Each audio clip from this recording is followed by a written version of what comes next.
नमः हरे हराये नमः। हरे कृष्णा जी। ओम नमो भगवते वासुदेवाय।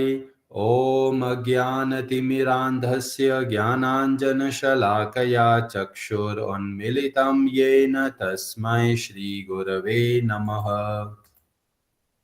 नमः ओम विष्णुपादाय कृष्णपृष्ठाय भूतले श्रीमते भक्तिवेदांत स्वामिनिति नामिने। नमस्ते सारस्वते देवे गौरवाणी प्रचारिणे निर्विशेष शून्यवादी पाश्चात्य देश तारिणे।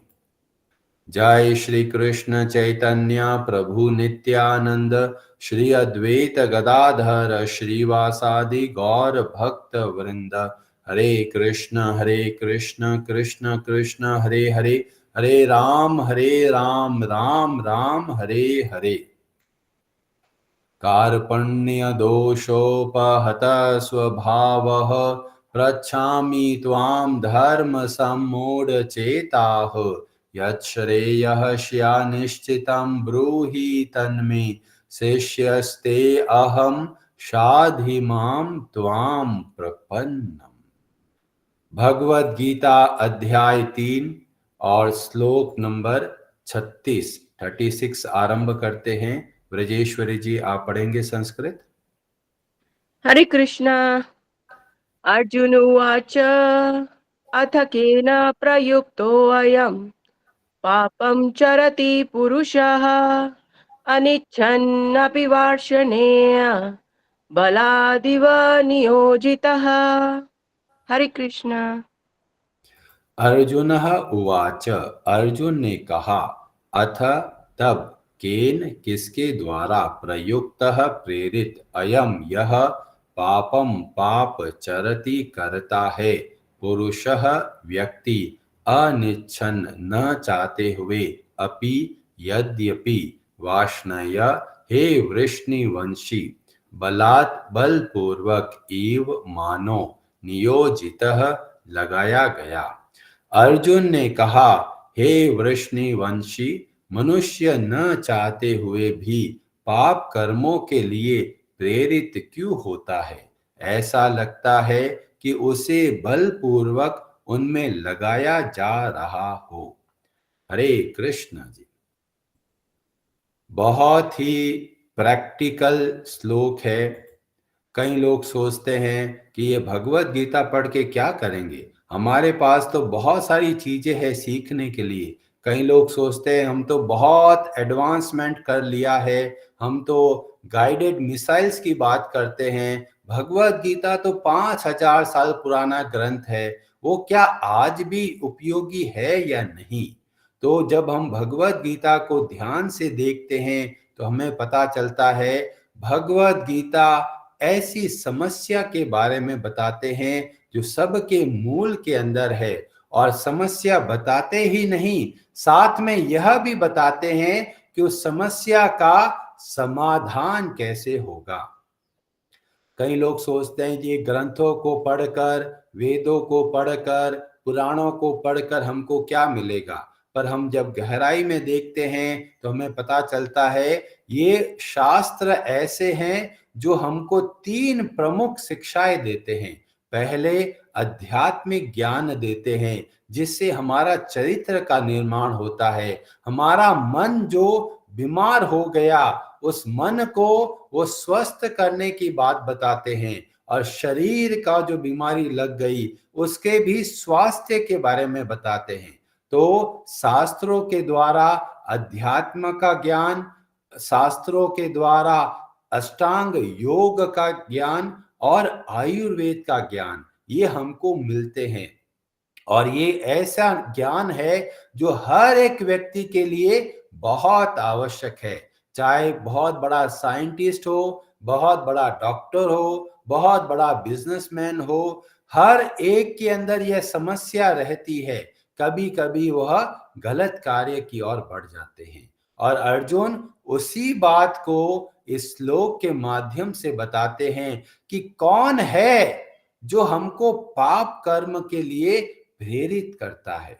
ये बहुत ही महत्वपूर्ण प्रश्न है और इससे हमको पता चलता है कि भगवत गीता कितनी रेलेवेंट, कितनी प्रैक्टिकल है और विशेषतया आज के समय में बहुत सारे माता पिता बच्चों को बहुत अच्छी शिक्षाएं देना चाहते हैं, उनको कराटे की शिक्षा देते हैं, स्विमिंग की शिक्षा देते हैं, तरह तरह के सब्जेक्ट्स के बारे में बताते हैं, म्यूजिक की शिक्षा देते हैं, पर वो भूल जाते हैं ये सारी शिक्षाएं अधूरी है अगर हमने भगवत गीता का अध्ययन नहीं किया। इसीलिए हर एक माता पिता को चाहिए कि पहले भगवत गीता को खुद भी अच्छे से अध्ययन करे और अपने जो भी आश्रित है उन सब को भगवत गीता को समझाने का प्रयास करे, क्योंकि भगवत गीता हमारे जीवन का फाउंडेशन है, एक नींव है। उस नींव अगर मजबूत होगी तो कितना भी बड़ी अगर बिल्डिंग बना दे कोई समस्या नहीं, पर अगर नींव कमजोर है तो भले ही कितनी बड़ी बिल्डिंग बना दो, पहले ही तूफान में वह बिल्डिंग गिर जाएगी। ऐसे ही बहुत व्यक्ति बहुत सारे जीवन में अचीवमेंट लेके आ गए, पर जैसे ही जीवन के अंदर थोड़ा सदमा लगता है, थोड़ा विपत्ति आती है, तो उनका हृदय टूट जाता है, वो बुरी तरह डिप्रेस हो जाते हैं, बहुत निराश हो जाते हैं। क्यों? क्योंकि फाउंडेशन कमजोर है। पर जैसे ही फाउंडेशन पे काम करेंगे तो हमारी कितनी भी बड़ी बिल्डिंग है, कितना भी बड़ा तूफान आ जाए हमारे जीवन में विपत्ति के रूप में, पर हम कभी भी विचलित नहीं होंगे। तो भगवत गीता का ज्ञान हमको बहुत मजबूत बनाता है और मजबूती के लिए बहुत जरूरी है कूट कूट के नींव को भरना होता है। अगर नींव ऐसे ही रख देंगे तो बीच बीच में खोखली रहती है। ऐसे ही जब भगवत गीता का ज्ञान लेते हैं तो ये बहुत जरूरी है कि हमको प्रश्न करना है। अभी प्रश्न कैसे करने हैं अर्जुन से हमको पता चलता है। अर्जुन इतनी सावधानी से भगवान के एक एक शब्दों को सुनते हैं और जैसे ही लगता है ये चीज तो संभव नहीं है, ये तो प्रैक्टिकल नहीं है, उसी समय अर्जुन प्रश्न करते हैं। पिछले श्लोकों में भगवान ने बोला जो स्वधर्म है वह श्रेयस्कर है और दूसरे का धर्म भय को देने वाला है। तो अर्जुन के मन में प्रश्न आता है, चलो हम तो अपने स्वधर्म के लिए प्रयास कर सकते हैं, पर ये जो दुर्योधन की पार्टी है वो क्यों गलत काम करना चाहती है, कौन उनको फोर्स करता है? और इस बात को समझने के लिए अर्जुन यहाँ पर प्रश्न करते हैं कि पाप करता कौन है और करवाता कौन है, किसके। और कई बार ऐसा लगता है कि बल से जबरदस्ती हमसे काम करवा देते हैं। खासकर हम लोग देखते हैं कि जो व्यक्ति नशा करता है उसको एक समय के बाद में अंदर खलबली मचती है कि मेरे को तो वो नशा करना ही करना है, चाहे कितना भी भारी नुकसान वो तैयार है झेलने के लिए। क्यों? कौन खींच रहा है उनको? तो अर्जुन का यह प्रश्न बहुत बहुत प्रैक्टिकल है। हम सब अपने जीवन में देखते हैं, कभी ना कभी हमको लगता है अरे हमने ऐसा क्यों किया। और विशेषतया खाने पीने के मामले में इतना जल्दी फिसल जाते हैं कि बस पूछिए मत। कई लोग होते हैं उनको अनुभव भी है कि पिछली बार गोलगप्पे खाए थे दुकान के बाहर और पेट इतना खराब हो गया कि गैस के गोले बन गए, और अगले ही दिनों कुछ ही दिनों के बाद में वापस मन बोलता है अरे वो तो कुछ और कारण रहा होगा, चलो एक बार और खा लेते हैं। तो हमें लगता है कोई अंदर से खींच रहा है, अंदर से धक्का मार रहा है कि करो, ऐसा करो। तो अर्जुन के अंदर बहुत महत्वपूर्ण बात सामने लेके आते हैं कि अंदर से कौन बोलता है, क्या भगवान करवाता है? कई लोग बोलते हैं हर कार्य भगवान की स्वीकृति के बिना, प्रकृति जैसे कोई पत्ता भी नहीं हिलता बिना भगवान की इच्छा के। जब भगवान की इच्छा के बिना कुछ कार्य नहीं होता तो गलत कार्य कौन करवाता है? तो अंदर से बहुत तरह तरह की आवाजें आती है और हमको पता नहीं चलता कौन हमको बोलता है गलत कार्य के लिए, कौन हमको बोलता है सही कार्य के लिए। और इसीलिए अर्जुन का प्रश्न बहुत ही महत्वपूर्ण है। हमारा एक संहिता है गर्ग संहिता, उसमें भगवान श्री कृष्ण की बाल लीलाओं का बहुत अच्छे से वर्णन मिलता है। और बाद में भगवान का जो और महाभारत का जो प्रसंग है वह देखने को मिलता है। तो गर्ग संहिता के 10वां खंड है जिसको बोलते हैं अश्वमेध खंड। उसके अध्याय 50 के अंदर वर्णन है। बहुत सारे लोग दुर्योधन को समझा रहे हैं कि दुर्योधन तुम गलत कार्य मत करो। भीष्म पितामह समझा रहे हैं, विदुर समझा रहे हैं, बड़े बड़े ऋषि समझा रहे हैं। और दुर्योधन क्या बोलता है, ये बहुत महत्वपूर्ण बात है हमारे लिए। दुर्योधन उवाच, श्लोक नंबर 36 के अंदर दुर्योधन बोल रहा है, क्या बोलता है, जानामि धर्मम, मैं धर्म को जानता हूं, पर न च में प्रवृत्ति, उसमें मेरा मन नहीं लगता। धर्म के बारे में मुझे सब कुछ पता है, पर फिर भी मैं धर्म का कार्य नहीं करता। दूसरा बोलता है जानामि पापम, मुझको पता है कि क्या पाप कार्य है। फिर क्या होता है, न च में निवृत्ति, उसको मैं छोड़ नहीं सकता। ऐसा क्या व्यवस्था है, ऐसी क्या व्यवस्था है। तो दुर्योधन बोलता है केनापि देवेन हृदय स्थितेन, कोई अंदर में देव बैठा है, वो क्या करता है, यथा नियोक्तो अस्मि तथा करोमि, जो अंदर से आवाज आती है मैं वैसा वैसा करता हूं, तुम लोग मेरे को क्यों दोष देते हो। तो बाद में बोलते हैं ये दुर्योधन के अंदर का बैठा हुआ जो अहंकार है, जो सुख भोगने की इच्छा है, वह बोलता है। यहां पर भले ही दुर्योधन देव शब्द का प्रयोग करता है, पर उसको पता नहीं चलता कि अंदर कौन बोल रहा है।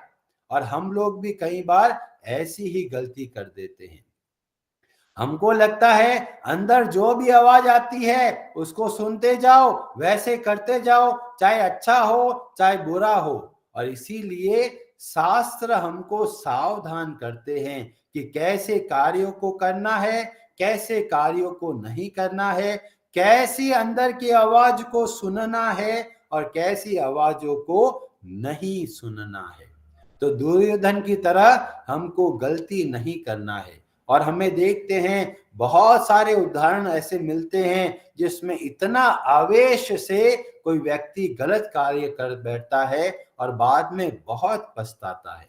तो अर्जुन का यह प्रश्न हर एक व्यक्ति के मन के अंदर भी होता है कि कौन पाप करवाता है, कौन पाप का जिम्मेदार है। और जब यह प्रश्न बोला गया तो इमीडिएटली भगवान बहुत अच्छे तरीके से उत्तर देते हैं और हमें भी प्रेरणा मिलती है कि किस तरीके का प्रश्न हमको करना है। जैसे कई लोग बोलते हैं जी खाना बनाना क्या बात है, बहुत सरल है, ये नमक डालो, तेल डालो, ये हल्दी डालो, ऐसा डालो, ये खाना तैयार हो गया। बहुत अच्छी बात है, आप करके बताइए। जैसे ही खुद करने लगते हैं समझ में नहीं आता, अरे तेल को कितना गर्म करना है या फिर जो जीरा है उसको कितना गर्म करना है, कितना कितना क्वांटिटी में डालना है। तो वो व्यक्ति बोलेगा अरे बाबा मुझे अच्छे से बताओ।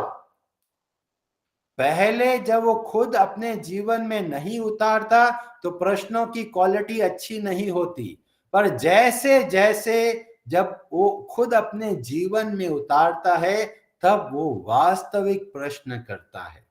और हमको भी प्रेरणा मिलती है जब भगवत गीता के सिद्धांतों को हम अपने जीवन में उतारेंगे तो हमारे सामने बहुत तरह तरह के प्रश्न प्रकट होंगे और ऐसे प्रश्न हमारे लिए लाभदायक है, क्योंकि जब सही प्रश्न करते हैं तो हम अच्छे से भगवत गीता के सिद्धांतों को अपने जीवन में उतार सकते हैं।